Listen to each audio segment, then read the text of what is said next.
Walaupun mereka korupsi, tapi kita jangan sampai menzolimi orang. Kita ini penegakan hukum. Misalnya yang dinikmati oleh koruptor itu berapa? Tapi Jaksa Agung dari Kejaksaan Agung itu menghitung kerugian dari zaman Belanda dulu, Pak, misalnya. Misalnya ini kerusakan alam ini sudah sekian, itu dihitung. Ini kan tidak fair juga, Pak. Kita kan walaupun mereka korupsi, tapi kita jangan sampai menzolimi orang.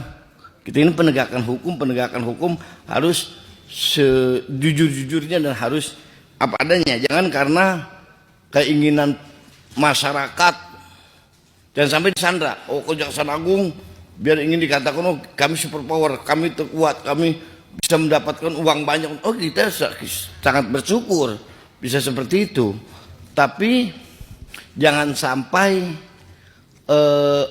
hukum itu melihat popularitas tapi mengabaikan hukum. Itu yang pertama, Pak. Saudara, di Arab, di negeri Arab, koruptor dipotong tangan. Di Arab. Di Cina, negeri Cina, RRQ, koruptor dipotong leher. Di Cina. Di Indonesia, koruptor dipotong masa tahanan. Dipotong juga sudah. Cuman beda yang dipotongnya. Yang satu potong tangan, potong leher, sini potong masa tahanan. Ngawur tidak? Ngawur tidak? Itulah Indonesia. Assalamualaikum warahmatullahi wabarakatuh, sahabat KZEP dimanapun Anda berada. Hari ini masyarakat Nusantara kembali dibuat terkejut, dibuat heran oleh yang katanya wakil rakyat. Ya, jadi seorang anggota DPR RI dari Komisi 3 dari fraksi Partai PKB justru mengkritik Kejaksaan Agung yang sedang menangkap pelaku korupsi. Dan yang lebih mengejutkan lagi, beliau mengatakan Kejaksaan Agung jangan menzalimi orang korupsi. Aneh bin ajaib ini. Ini pertanyaan sederhana dari saya, Pak. Yang zalim itu siapa sebenarnya? Bapak itu kan anggota DPR, wakil rakyat. Bapak duduk di Komisi 3. Komisi yang dimana itu membidangi hukum, HAM, dan penegakan keadilan. Tapi yang keluar daripada mulut Bapak ini yang manis, malah jangan zalimi orang korupsi. Apa Bapak lupa atau pura-pura lupa?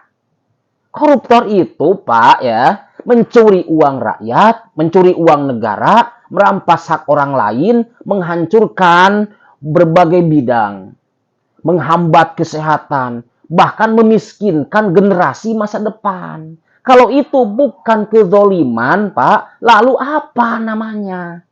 Ya, mari kita jujur-jujuran, Pak. Koruptor itu hidupnya mewah, sangat-sangat hedon dari uang rakyat. Jalan-jalan, beli aset, foya-foya. Sementara rakyat, Pak, antri ngambil bantuan. Anak putus sekolah, rumah sakit kekurangan fasilitas. Itu zalim, Pak. Zalim yang sangat nyata.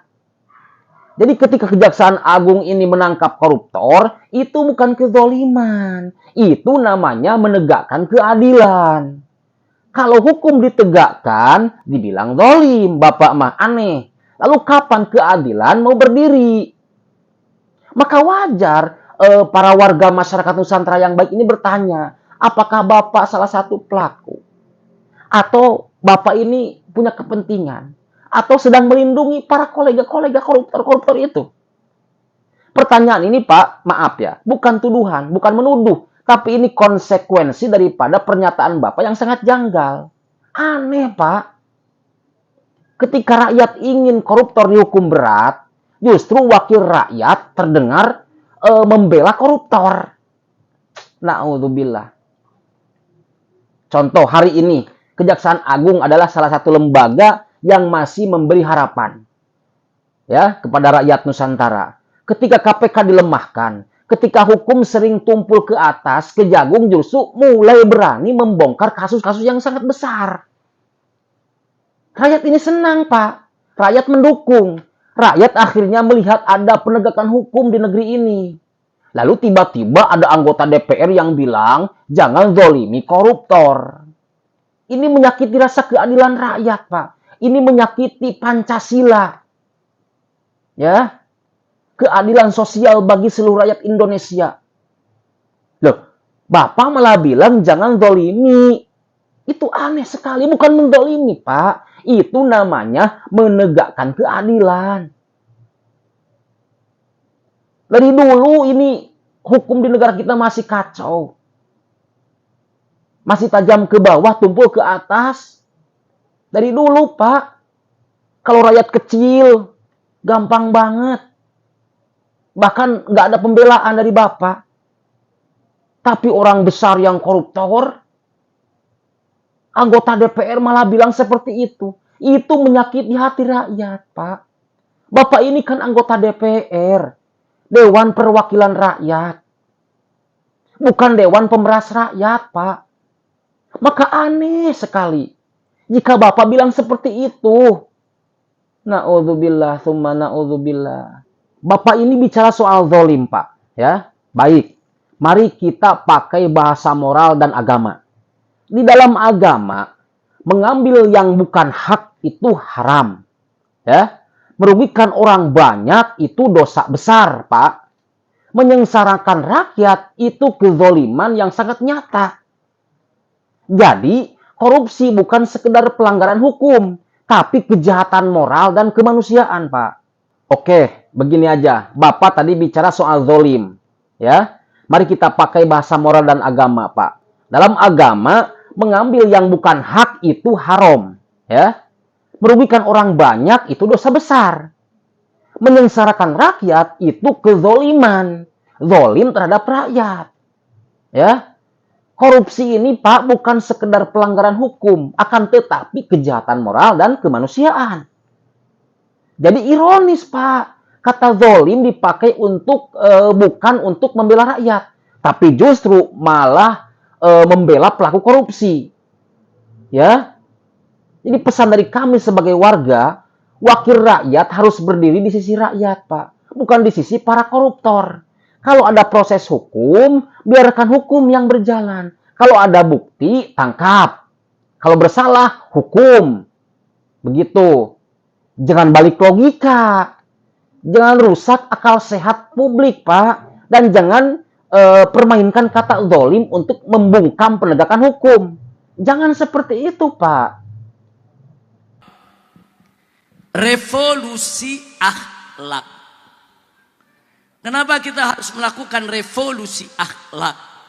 Karena di negeri kita sedang terjadi darurat akhlak. Saudara, dari mana kita bisa tahu terjadi darurat akhlak? Lihat, saudara. Maraknya aneka ragam kemunkaran, kemaksiatan di negeri kita. Maraknya para penjahat yang menggarong kekayaan negeri kita. Maraknya korupsi. Banyaknya mafia. Merajalelanya oligarki busuk. Semua itu, saudara, menjadi bukti betapa sedang terjadi darurat akhlak di negara kita. Kenapa orang tidak punya malu melakukan korupsi, saudara? Karena nggak punya akhlak. Kenapa mereka tidak punya malu merampas tanah rakyat? Karena nggak punya akhlak. Kenapa para mafia mengganggu saudara kita punya negeri? Karena tidak punya akhlak.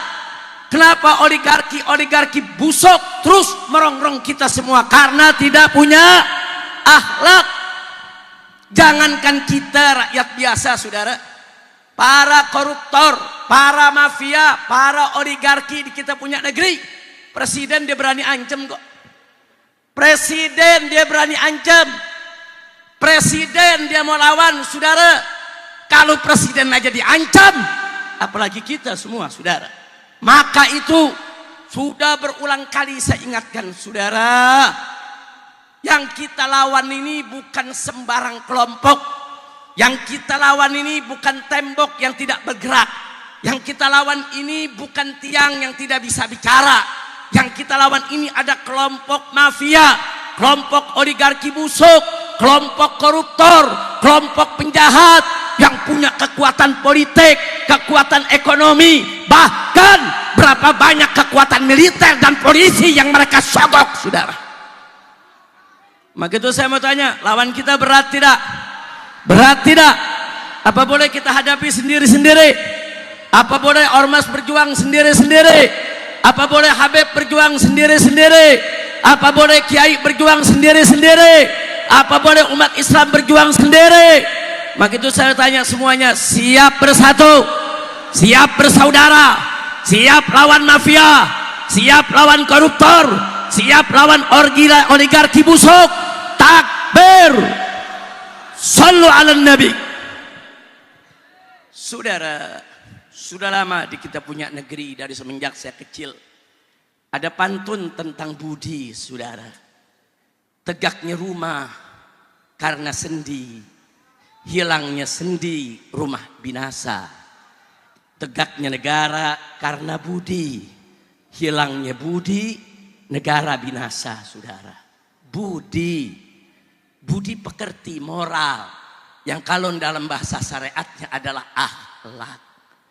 Jadi saudara, bagaimana negeri kita mau maju? Di mana-mana para pejabat saudara teriak, ayo kita menuju badah thayyibah. Di mana-mana kalau sambutan teriak badah thayyibah. Dari mana datang badah thayyibah kalau akhlak tidak ditegakkan? Bagaimana mau jadi badah thayyibah kalau syariat tidak dijalankan? Bagaimana mau jadi badah thayyibah kalau kita tidak tunduk kepada hukum Allah dan Rasulnya? Betul? Maka itu saya mau tanya semua, siap revolusi akhlak? Siap revolusi akhlak? Siap tegakkan hukum Allah? Siap tingkatkan iman dan takwa? Takbir, sallu ala nabi. Dalam kesempatan ini satu ayat saja saya ingin sampaikan, saudara, untuk mengingatkan diri saya juga semua yang ada di sini sebelum kita akhiri. Firman Allah dalam surat Al-A'raf, ya ikhwan. Wallahu subhanahu wa ta'ala qala, walau anna ahlal qura amanu wattaqau lafatahna alaihim barakatin minas sama'i wal ard walakin kadzabu fa'akhadnahum bima kanu yaksibun. Shadaqallahul azim. Wa balagha an-nabi sallallahu alaihi wasallam. Ibadallah, dalam ayat ini sudah dengan tegas dan jelas Allah menyampaikan janjinya, ancamannya untuk kita semua, saudara. Di mana Allah menyatakan walau anna ahlal qura, andai kata penduduk negeri-negeri, saudara, dimanapun itu negeri, amanu, mereka beriman kepada Allah, wattaqau, dan mereka bertakwa kepada Allah. Apa Allah punya janji, saudara? Lafatahna alaihim barakat, niscaya pasti akan kami buka untuk penduduk negeri tersebut barakat, aneka ragam keberkahan. Bukan satu dua keberkahan, aneka ragam keberkahan. Minas sama'i wal ard, baik keberkahan yang Allah turunkan dari langit maupun keberkahan yang Allah keluarkan dari bumi, saudara. Keberkahan yang Allah turunkan dari langit bukan hujan saja, saudara. Ada cahaya matahari, ada ozon, ada oksigen, ada udara, ada lingkungan alam, saudara, yang mendukung kehidupan manusia. Begitu juga keberkahan yang Allah turunkan, saudara, dari bumi. Saudara, ada hasil pertanian, hasil perkebunan, pertambangan, perminyakan, saudara. Subhanallah, ini Allah punya janji. Lau anna ahlal qura amanu wattaqau, kalau penduduk-penduduk negeri-negeri itu, saudara, beriman kepada Allah dan bertakwa kepada Allah, Allah janji la fatahna alaihim, niscaya pasti kami akan buka untuk penduduk negeri tersebut, saudara, barakat, aneka ragam keberkahan.